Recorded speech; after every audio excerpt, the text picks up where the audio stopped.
প্রায় বছর ছয়েকের প্রেম ছিল ওদের। হাতের উপর হাত রেখে কতগুলো প্রিন্সেপ ঘাটের গঙ্গার ঘোলা জলে ডুবে যাওয়া পড়ন্ত বিকেল ভাগ করে নিয়েছিল, তার হিসেব রাখেনি ওরা কেউ। অথচ পাশে থাকার সব প্রতিশ্রুতি ভুলে ছেলেটি মেয়েটার হাত ছেড়েছিল শেষবারের মতন।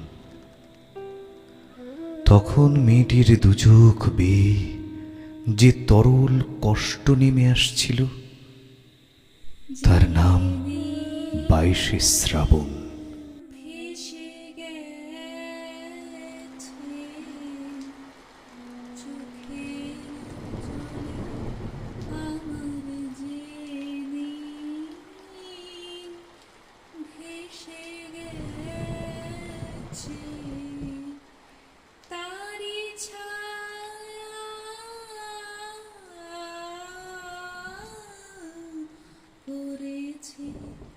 শ্রাবণ গগন তলে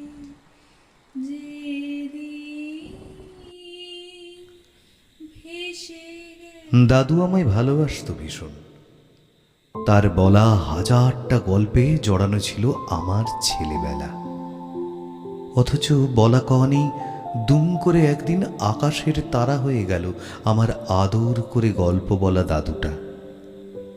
উত্তরের আকাশে যে তারাটা সবচেয়ে জ্বলজ্বল করে, সবাই বলে ওটা নাকি ধ্রুব তারা। আর আমি ওই তারাটার নাম রেখেছি 22শে শ্রাবণ। নয়ন তোমারে পায় না, দেখিতে রয়েছ নয়নে নয়ন। হয়তো সেদিনটাও ছিল এমনই কোনো আটপৌরে দিন। নিমাই এসে হাত জোড় করে দাঁড়িয়েছিল সচি মাতার কাছে। মা, আমাকে বিদায় দাও মা। নীলাচল যে আমাকে ডাকছে, আমাকে বিদায় দাও মা। যে হাহাকার সচি মায়ের বুক জুড়ে বয়ে গিয়ে গোটা নদিয়াকে কাঁদিয়েছিল সেদিন, সে হাহাকারের নামও হয়তো ছিল 22শে শ্রাবণ।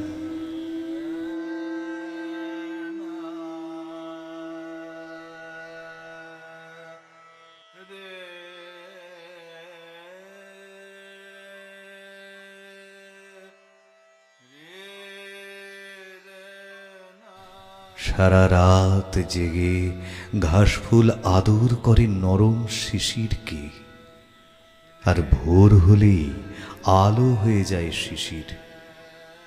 ঘাসফুল অপেক্ষা করে আবার কখন শিরীষ গাছের ওপারে রাত নামবে, শিশির আসবে। এই যে অপেক্ষা, এই যে কষ্ট, তার নামও 22শে শ্রাবণ।